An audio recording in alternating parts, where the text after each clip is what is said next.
Thank you. Madam Chair Anielski, Representative Vice Chair Hamling, and Ranking Member Holmes, and members of the committee. My name is Dave Wilson. I'm Vice President of the Guernsey County Board of Commissioners, and I greatly appreciate the opportunity to speak on behalf of House Bill 530. I'm in my fourth year of my first term as Guernsey County Commissioner.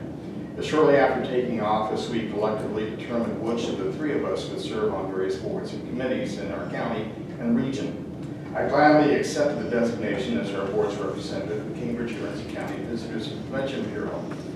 Before running for office, I was part of the management and ownership of the radio station group serving Guernsey and surrounding counties for nearly 32 years. During that time, I was acutely aware of the significance of the tourism industry to our county and region as a whole. I had the opportunity, I should point out too, to work closely with our local VCB director, Debbie Robinson, on a number of occasions. See, Guernsey County is home to a host of established and unique tourism attractions, including Salt Fork, which is Ohio's largest state park and lodge, the Living Word Outdoor Drama, Ohio's only passion play with a breathtaking, authentic set spanning some 400 feet, the Dickens Victorian Village, where in November and December vignettes of the Dickens era span 5 blocks of Cambridge's main thoroughfare, the Guernsey County Courthouse Music and Light Show, a spectacular computerized display of synchronized music and lights during the holiday season. The Wilds, an amazing 10,000-acre animal conservation area affiliated with the Columbus Zoo, for which Guernsey County is a primary gateway, and the expansive Seneca Lake Park, encompassing Ohio's third largest inland waterway. That was not intended to be a commercial for Guernsey County tourism, but rather to underscore the importance of the tourism industry to our local economy. And what is important to the local economy is of prime importance to our Board of Commissioners. For that reason alone, it is incumbent upon our board to be aware of the health of this important industry. Being at the intersection of Interstate 70 and 77, we have a host of restaurants, hotels, motels, B&Bs, cabins, and campgrounds. The importance of the health of these entities to the health of our local economy is reflected in numbers supplied by Tourism Ohio. According to the latest report that was available to me, tourism in Guernsey County generated $162 million in sales during 2015, generating $46.6 million in wages, $21.2 million in federal, state, and local tax revenue. In addition, 1,763 people are employed in Guernsey County in tourism-related jobs. In 2015, that accounted for 9.2% of our county's sustained salaried employment. As Commissioner, I have an interest in knowing the health of our hospitality industry and its carryover effect onto our local retail base, especially since the loss of local government funds has raised the importance of sales tax revenue, which now accounts for more than 44% of our general fund budget. In conclusion, I'm asking for you to allow me and elected officials like me to resume our positions on our local VCB boards, keep our collective fingers on the pulse of tourism in our counties. I want to thank you for allowing me the opportunity to address your committee. Thank you very much for your testimony. Are there any questions for the Commissioner? Representative Beck. Thank you, Chairman. Thank you, Commissioner. Guernsey County sounds like an awesome place. Done a fantastic job here with telling us how nice it is. I have been out to Salt Fork Lake, whatever it's called, a couple of times. Awesome. My question is, so I understand your position wanting to be on the board, and you explained that real well. I would think with all of the highlights and attractions you have in your county, that there would be plenty of qualified people to sit on that board. I mean, I'm kind of a believer, I call it spreading the wealth around. In essence, one guy doesn't need to do everything. It's better to have multiple people doing multiple things instead of 20% of the people doing 80% of the work, the scenario. So do you not feel comfortable that others can step in and fill that role, that you really have to be on the board yourself? Oh, I certainly do. In fact, personally, I can be satisfied with the ex officio role. I would just like the opportunity to be able to be a part of and interact within the meetings. And again, it comes down to accountability, because it still comes down to taxpayer dollars, and we're the guardians of that, and I feel it's really part of our responsibility. We've got a great board, very diverse board. People from really each of the entities I listed there that are members of the board, as well as a number of restaurateurs and hotel management representation. So those, I would say the complete spectrum is well represented. Okay, thank you. Are there any other questions for the witness? Okay, Representative Hamlin. Yes, thank you, Commissioner Wilson, for coming forward. I appreciate your years of service. We've heard from Commissioner D from Fayette County. Every county is a little bit different, so I just want to get an idea whether in Guernsey County, presume that you obviously you have just a sole entity that you designate that hotel tax to. Actually, we have a split. The 6% that is charged as a bed tax, 3% goes to the VCD, and the other 3% goes to the Pritchard Laughlin Civic Center, which applied for during a window within which a convention facility would be able to qualify for that funding. And I'm told that window is no longer open, but it's a split there. And then for lodging facilities located within Cambridge City Court and Cambridge Township, the township and or city would then get a 10% cut of the bed tax revenues that is pulled evenly from the other two methods. Proceed. Yeah, Ed, when you were as a member of the CVB board, did the Board of Commissioners have to determine or as to how that money was going to be spent, or the CVB board? The CVB board, I'm sorry, sir. The CVB board, as a collective body, is who would endorse the budget as is proposed by the director, in our case, the director, Debbie Robinson, and also with the consulting marketing resources that she takes advantage of. And so she makes a presentation monthly. This is what we're looking at, this is what we've done, and she prepares an exhaustive report, really to the penny of what is going where. And but it is a collective determination. There's been no influence from any single individual serving on that board. Okay, good. And when you were a member of the CVB board, thank you, Chair. Other than you, were there other members that were compelled to file an annual report regarding public ethics, the holdings, business investments, creditors, and so forth? There would be one, and I guess not knowing the specific requirements of the ORC, I am going to assume, and we all know what happens when you assume, but that the auditor of the city of Cambridge, which is an elected position, that she is a full-time elected official, would be responsible to submit that report. And that individual, Swella Johnson, the city auditor, is a member of the board. Yeah, because of the Ohio Attorney General opinion, then you both were forced to remove yourselves from the CVB, is that correct? I would interpret the opinion that way, and to be honest with you, since I haven't been there, I don't know whether or not Mrs. Johnson has attended any meetings since that ruling. Would it be accurate to say if that was the case, that the only members of the CVB board that were actually required to file a public ethics report were actually removed by the OAG opinion? That would be correct. Any more? Any other questions for the witness? Seeing none, thank you very much. Thank you.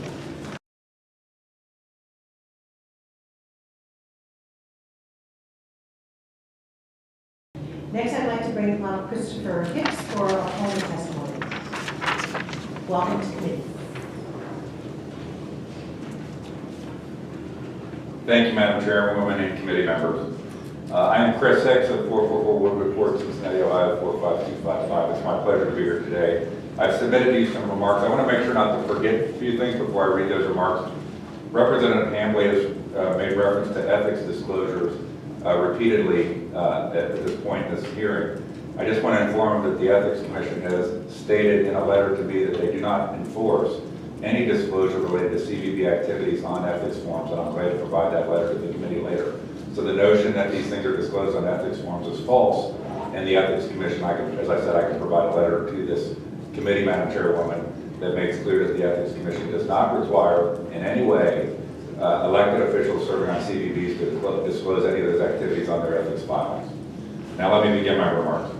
I am here today to speak in opposition to to House Bill 530, by which certain Republican lawmakers seek to nullify in a ham-handed way 4 opinions of Republican Attorney General Mike DeWine, 2017-34, 2017-35, 2017-36, and 2017-37, which all called out that county elected officials serving on Convention and Visitors Bureau boards, CVBs, is improper. Some quick background points. CVBs are organized as 501c6 entities that are supposed to be, quote, business leagues, chambers of commerce, real estate boards, boards of trade, and professional football leagues, per the IRS. CVBs are typically 95% funded by tax revenue via the bed tax. CVBs often claim to be independent nonprofit entities and are almost completely non-transparent. Not for example, somebody said here that expenses are public. That is not required under the law, and most CVBs do not disclose their expenses to the public. They're not currently subject to open records, public meetings, or public procurement rules. And most fight hard to never reveal how tax dollars were used. Commissioners typically have CVB board appointment powers, and they decide who is the recognized CVB in their market, thus who gets the hotel tax. Commissioners also vote on other matters relevant to CVBs in their commissioner capacity, example, extra funding. A key opinion within the 4 opinions is 2017-36, which held out that a county commissioner cannot serve on a CVB board for very simple reasons, not least of which is that the commissioners determine which CVB in a market gets tax revenue, and commissioners vote on a myriad of measures relating to the recognized CVB, including appointments and revenue measures. By allowing a commissioner to serve on a CVB board, House Bill 530 is a pro-corruption, anti-transparency measure that effectively gives a slush fund to a county commissioner when they serve on a CVB board. Remember, the commissioners approve the monies going to the CVB, and then, if this bill stands, can sit as a director who is allowed to spend the funds in secret. One of the sponsors of this bill opined to me that having elected officials, not private business people, on a CVB board would result in more transparency. But I note that such transparency principles are lacking in the bill itself. The reality was that in Claremont County, Ohio, my home, it was a non-transparent slush fund for elected officials. It resulted in the 4 well-crafted opinions from Attorney General Mike DeWine. In 2012 in Claremont County, an elected commissioner, David Ewell, took over the CVB in what he described in his own writing as a coup d'etat. He and another commissioner, Ed Humphrey, voted to replace the majority of the CVB board and fill it with government officials, including himself. He then used the CVB monies to award several contracts to his business associates. He also had an additional, more secretive entity set up, which was the Claremont Sports Development Corporation, and was also controlled by elected officials while masquerading as an independent nonprofit. I discussed these issues with Senator Peterson related to the Senate version of this bill, which predates the mirror House version. The AG opinion 2017-36 in particular raised key issues that seem to have been ignored in the Senate version and disregarded in the House version after being known at least to Senator Peterson. These included improper interest in a contract. The participation of a commissioner on a CVB is an improper interest in a contract. The commissioners authorize the funding by the hotel tax and can determine who is recognized as a CVB. Doing so while being a director of a CVB is a brazen conflict and conflicting fiduciary responsibilities. The fiduciary responsibility of a commissioner is to the people, but a CVB board member has a fiduciary responsibility to the members of the travel and tourism industry within the market. That conflict, where taxes are involved, is not reconcilable. The role on the CVB and its fiduciary responsibility would mess with the ability of a commissioner to exercise their responsibilities to the entire county. Additionally, the authors of this bill seem to fail to note that a 501c6 is subject to federal law and federal action. This is playing out in many ways by a gentleman in South Carolina named Skip Hoagland, who is pursuing lawsuits, IRS and FBI intervention. Mr. Hoagland is fond of pointing out that on a national level, forensic audits on these entities performed by non-local entities such as the FBI or IRS result in criminal charges for misuse of funds in nearly 100% of all cases. I'd also like to note here that the references made to our state auditor performing audits, go look at those audit reports. They don't contain the financial statements. This saga, which played out in Claremont County, is readable in a document I provided in numerous local news stories in Cincinnati. The key person behind the plot was Commissioner David Ubel, who is also Republican chairman for Claremont County. Mr. Ubel was recently kicked out of the May primary for election fraud on his petitions, which was subject to both print and broadcast coverage. As you consider this pro-corruption, anti-transparency bill, also note that more legal action is playing out regarding the Claremont County CVB, of which Mr. Ubel was a board and executive committee member, and $3.5 million over 5 years was spent without transparency using a secret set of bylaws that allowed a small group to make spending decisions in secret from the overall CVB board. It is ethically and morally repugnant. House Bill 530 attempts to legalize such behavior. The real ultimate issue here, and while I'm actually glad that Representative Hambley and others have brought forward this bill, is whether we all believe citizens have a right to a full accounting of how their tax dollars are spent. CVBs, which are 95% tax dollar funded, have become a dodge to open meetings and public records laws for elected officials and their staffs. Rather than working on bills like House Bill 530, I call on you, and I'd also call on the commissioners here today, which I trust are good gentlemen and the representatives of the industry, to focus on the real issue. CVBs, frankly, any entity that is significantly tax dollar funded need to be subject to open records and public meeting rules. Simple. It is more than fair that the citizens are able to see how their tax monies are being used. And when the day comes that there's transparency associated with these funds, perhaps there won't be any issues with who serves on CVB boards, since the citizens will be able to see how their money is being used. Thank you very much, Madam Chairwoman and the committee, for the opportunity to make these remarks. Thank you for your testimony. Are there any questions for the witness? See, Representative Beck. Well, Jax, thank you for coming today to express your views on this bill. I'm also thinking all elected officials are subject to public records requests.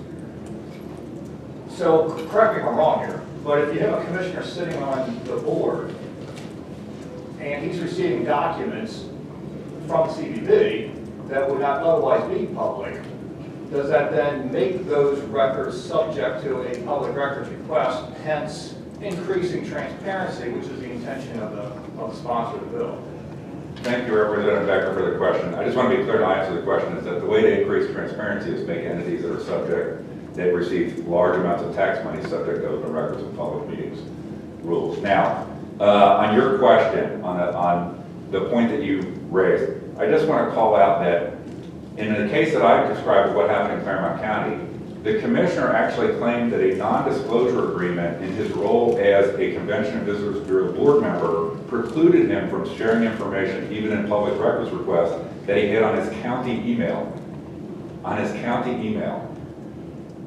Now, I trust that the people that have come here to testify today, representing the industry, you notice I'm the only citizen, I'm the only pure taxpayer with no interest other than being a taxpayer in this thing that has come here. We had very short notice that this was even coming up.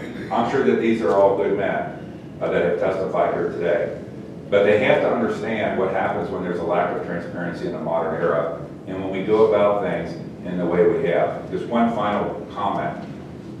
The proper way, if people are not content with the Attorney General's opinions, for them to deal with them is to litigate it. Their opinions. An Attorney General opinion then typically is tested in court. I think I know the reason why they're not testing it in court by somebody staying on one of these boards and letting it play out. Was the Attorney General's opinion correct or incorrect? They have no leg to stand on. Again, I trust that the people who have testified for the industry and the county commissioners that have testified here are good men. But they have to appreciate the citizen interest in entities where 95% or more of their revenue is coming from taxpayers, that is in this loophole in which they don't have to have public records, open meetings, it doesn't have to be disclosed on their ethics forms. And in the case we saw in Claremont County, got used to basically obey public procurement rules as well. Proceed. Mr. Hicks, you said in your testimony that this was I believe you called it a pro-corruption, anti-transparency bill. Right. And that there was no effort to increase the transparency in the bill. If you were to amend this bill, what amendments would you suggest that would change your position on this bill once these go neutral? Or is there any fix for it? Thank you, Representative Becker. I think the easiest thing is to basically have a bill that subjects CVBs that get 95% of their money from taxpayer funds to open meetings, public records, and public procurement. Now, I'm not a lawyer. There's many ways somebody could look at it. They could say, if they're truly going to be a private nonprofit, somebody made a reference in their testimony of these are businesses. Well, but then I heard that Commissioner Dean talk, and it sounded like a lot of people on his board were officials of government. So if we want to have something that is really a solution that makes it somewhat, to me, irrelevant who serves on the boards, and the conflicts are evident, it's that a citizen that asks for records or wants to know how the money got spent can see it and isn't told that they can't. I truly appreciate that a lot of counties, that the people involved are good people, and they will make those records available. I talked to one rep that said the counties in his area, he thought that if somebody asked for the records of what vendors the money actually went to, they would gladly provide them. But everybody's got to appreciate that's not the case. Claremont County is the 14th largest county in the state. Last time, we have some nice places in Claremont County, but it's not a huge vacation and tourism destination. Maybe it'll be better over time, okay? Maybe it'll be better over time. But in our case, it's about $600,000 a year of money. That's a pretty good amount of money in a county that's not a big tourism county. You get into larger counties and there's millions and millions of dollars involved in what goes on. If you investigate, you'll find that the boards of CVBs often have significant representation of either government elected officials or government officials otherwise. This is a loophole that needs to get closed, and the remedy in this bill will be to do two things. One is, I would say, basically allow whoever we want to have serve on a CVB serve on it, but do so in an environment that I think the citizens expect of transparency, that citizens can know how their tax dollars were used, not private slush funds as the way they got used in Claremont County. Thank you for your question. Thank you, Okay. Are there any other questions, Representative Perales? Thank you, Madam Chair. Thank you for being here. Thank you for your testimony. I think it's very important for us members of this committee to hear both sides of any situation. I was a county commissioner, but my situation, Greene County, is going to be different than someone else's situation. So thank you for being here. The thing that was interesting to me is you just made a statement that you found out rather quickly about this. Could you tell me how you found out about this? Found out about this here? The committee hearing, and you were able to submit. Actually, my state rep is sitting right there, Representative John Becker, and I found out maybe Thursday or Friday, so very late in last week. So this is on a rocket ship, and there seems to be a lot of people here on one side ready to testify. A friend of mine, Chip Hart, who's a promoter, people from industry that are not tied in with commissioners or organizations, we didn't know that this was this fast or what was going on. I didn't know. And the funny part is, I had been involved with Senator Peterson's office on the Senate bill, and you would think, one of the things that's wrong in our society is what I call a gap of honesty and integrity. Senator Peterson knows I don't like the bill as it stands. But I still deserve the respect to know that it's coming up for hearings, that we don't exclude people that we know are going to have different opinions. Chip Hart, who's a event promoter, dealt a lot with the Greater Cincinnati CVB and has submitted testimony to you, would have loved to be here. He would have loved to get other people here. One of the things I think as legislators, especially in a Republican-dominated, I'm a Republican-dominated environment, is we got to stand on the side of honesty, openness, and transparency and let both sides be heard.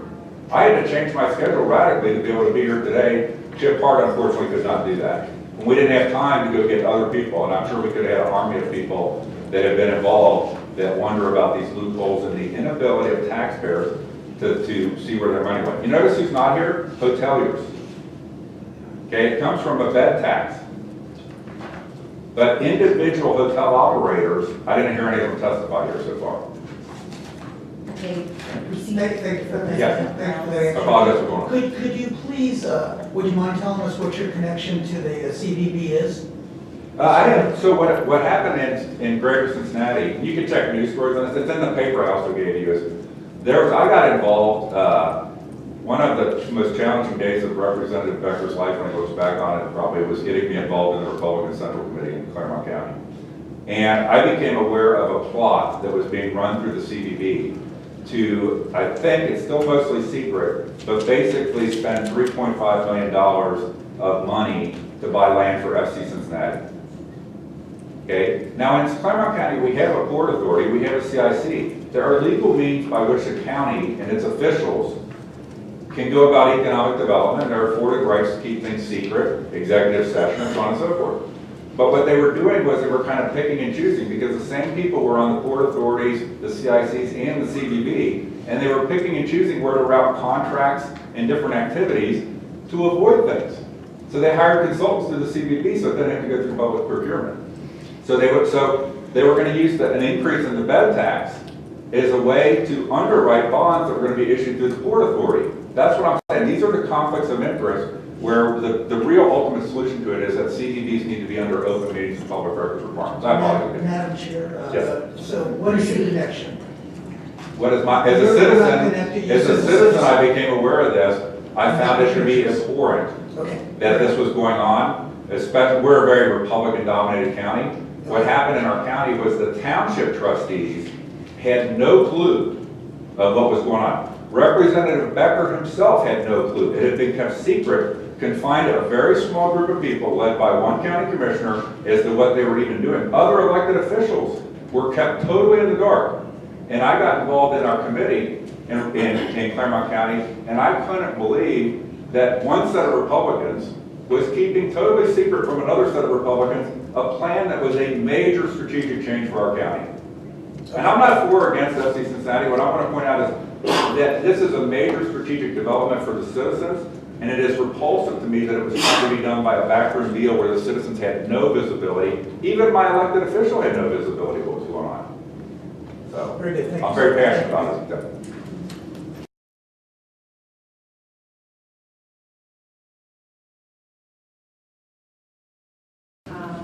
Just a couple things.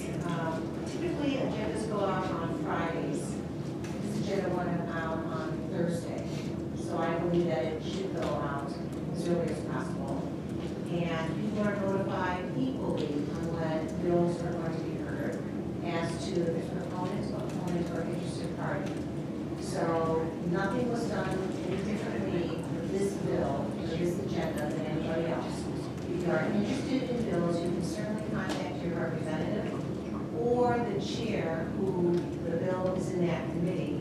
And then you can get on a listing to receive the agenda as soon as it is released as an interested party, in case you want to do that in the future. So I don't want any implications here that anything was on a rocket ship going to Mars or Venus or anyplace else because it was given to everybody at the same time. So I just wanted to be clear on that.